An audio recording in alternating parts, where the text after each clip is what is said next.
Holdovers is a new film from Alexander Payne, written by David Hemmingson and starring Paul Giamatti, newcomer Dominic Sessa, and Divine Joy Randolph. It's a rare instant holiday classic. Set against the backdrop of 1970, the story centers on a cantankerous history teacher at a snowy New England prep school who finds himself tasked with supervising a few students who have no place to go home during their Christmas break. Alexander Payne, a filmmaker renowned for his keen observation of the human condition, once again brings his distinct touch to this Christmas tale. Payne's direction is, as always, exemplary. With a craftsman's precision, he allows the story to unfold pretty naturally, never rushing the moments of quiet introspection that give the film its depth. At its helm, Alexander Payne exercises a restrained craftsmanship that speaks volumes of his confidence in the story and its cast. I especially love Election, Sideways, and About Schmidt very much, but this is my favorite film of his for sure. It's his most sincere work, and he continues to direct actors brilliantly. As someone perpetually captivated by the intricacies of performance, I find Paul Giamatti's portrayal of a world-weary teacher to be a revelation. Giamatti, a virtuoso of the craft, delivers a portrayal of a history teacher that could only be described as Shakespearean, a man whose curmudgeonly exterior masks a well of untapped tenderness. His performance is a labyrinth of emotion, guiding us through the complexities of solitude and the human longing for understanding. As the acerbic history teacher, his portrayal brims with a real intricateness, balancing on a razor's edge between irascibility and vulnerability. This is Giamatti at his most profound, offering a character study that is both a reflection and an examination of the soul. His embodiment of the character is a mosaic of fragility and fortitude that compose our shared humanity. There is a transcendence in his acting, a performance that doesn't end at the edge of the screen but continues, echoing in the corridors of the viewer's own experiences. It's one of my favorite performances of the year, and I hope to see him nominated for Best Actor at the Academy Awards. He even has a solid chance at winning, and I'd be perfectly content if he did. It's perhaps the best work of Giamatti's career. And then, there's his young gun, Dominic Sessa. I've never seen him before, but he does a really great job at holding his own against Giamatti, and he's got the confidence and naturalism of a seasoned pro. The kid's got chops, and the back and forth between him and Giamatti is the kind of cinematic conversation that you wish would never end.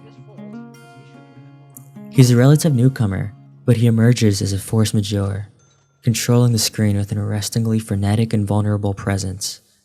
His embodiment of a troubled youth is both a mirror to Giamatti's character and a window into the tumultuous journey of adolescence.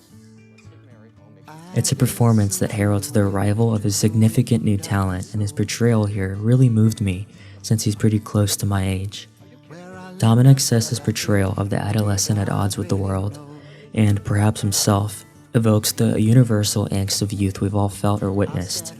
He's the mirror of those years we all pass through, full of sound and fury, signifying everything. He does a great job, and I'm really excited to see what he does next. Amidst the bickering of Sessa and Giamatti, though, is Joy Randolph, who brings a vision of grace and vitality to the film. She's a force in this, providing a performance that resonates.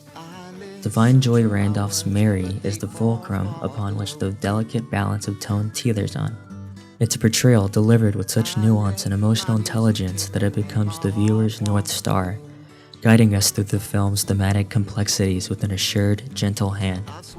Divine Joy Randolph's Mary is the kind of character that films too often overlook, yet she's the emotional spine of the piece, delivering her lines with the truth of someone who knows the world isn't always kind, but that kindness is always worth the effort.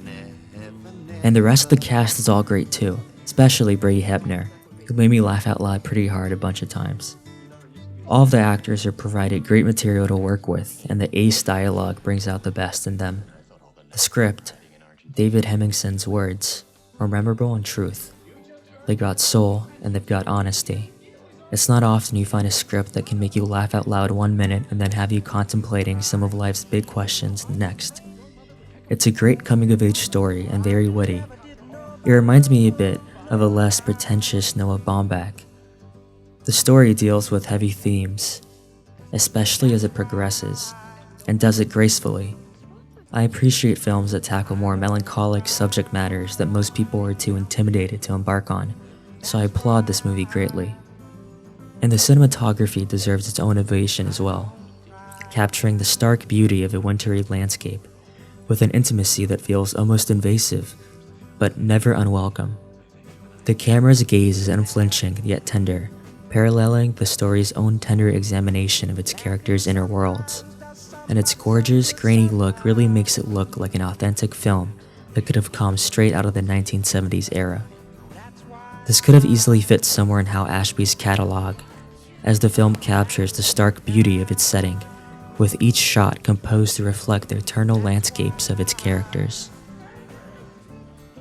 Additionally, the soundtrack is wonderful.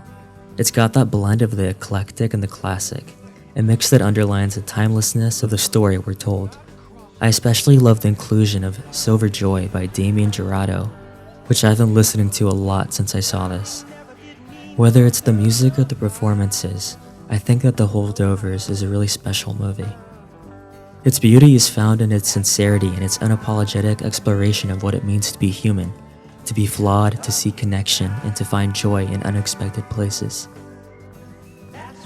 The film invites you to its world, asking you to linger in the spaces between words and to find yourself within its silences.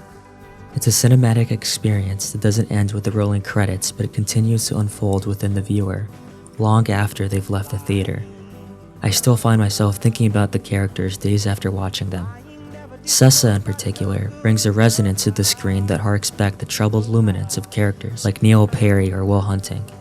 The kid's got that same earnest, questing spirit, a search for something like truth, or search for something within himself. It's that search that drives the film's emotional core, or a search that speaks to every generation that watches. The Holdovers is a film that not only entertains but also endures.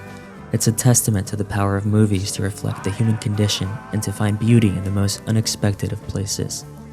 This film, much like classics of the golden age of Hollywood, remind us that the core of every story lies at the simple, undeniable need for connection.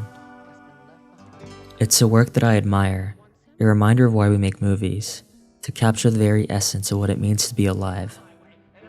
Also, I have to mention that the film is really excellent at dancing the line between heartache and humor. It's life, it's laughter, it's the tears that come from a place of profound truth, and it's all wrapped in the cozy blanket of a holiday setting. I'll be rewatching this one a lot. And I must say that after watching The Holdovers, I felt a certain change of spirit, a reaffirmation of the beauty that lies in the connections we forge.